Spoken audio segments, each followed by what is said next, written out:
So tell me about the crime again, because it seems as though the crime wave is a result of immigrants or the children of immigrants. As a sociologist, why do you think that is? Why do you think that may be? Well, I can give you maybe an explanation which is probably unusual. I haven't heard it much, but we lived in Jordan for 5 years, and before I left, I interviewed an imam in a mosque in Amman, and we talked about crime and migrants coming to Sweden committing crimes, and he agreed with me, and he said, and his wife came along too, and we had a nice chat. And his wife said, well, maybe you don't get the best ones, she said. And she laughed. And then I thought, what's going on? And he smiled too. And I said, so what do you mean? And she said, well, if you come from Jordan and if you're like an eye surgeon, you go to a place where you can keep your money, a place with not too high taxes. So maybe you go to Canada, she said, or you go to France, or you go to the United States. But so that's what you mean. And so so we had to talk about it. And I said, okay, so if you are afraid to go to prison, you go to a country with good prisons. Yes, that's what I mean, she said. Mm-hmm. So the point is that maybe Sweden is a place attracting not the most clever, not the most law-abiding migrants.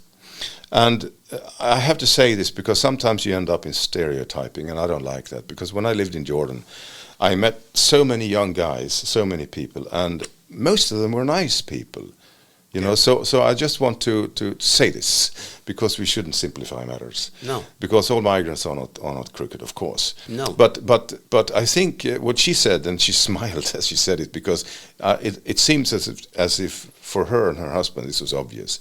If you have a society and the society is pampering migrants, you're likely to end up with crooks and criminals and bastards and murderers. Ireland is just starting out on the same road that Sweden is much further down. Yeah.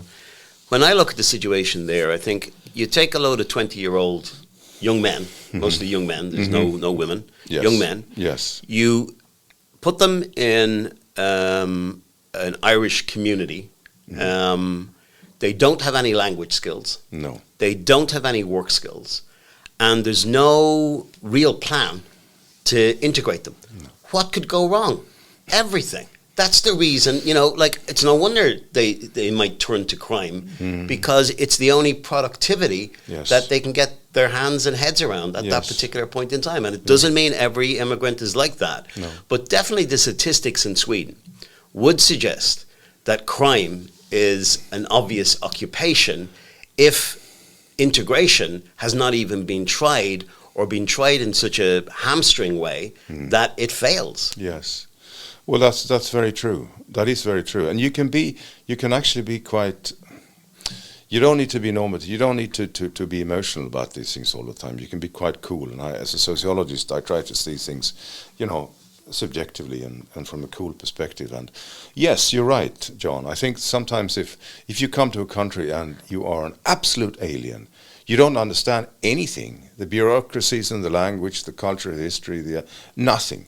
So what are you supposed to do in order to make some money? Mm-hmm. Well, I wouldn't turn to crime, but I think it is very important, and it's a good point you make, that we also need sometimes not to defend it, but to understand why these people are doing these things without thinking it's okay. But from their point of view, with their mindset, coming to Sweden, which is like going to the moon for a Muslim, that's what it's about. Mm-hmm. And you see them wandering around, looking more than confused, and so that's what they do. But that is not a. I mean, it's an explanation, but it's not an excuse, and it doesn't change anything, because the crime is still there, and the crime is terrifying, and and the next question is if Sweden can rise again from this mess. Mm-hmm.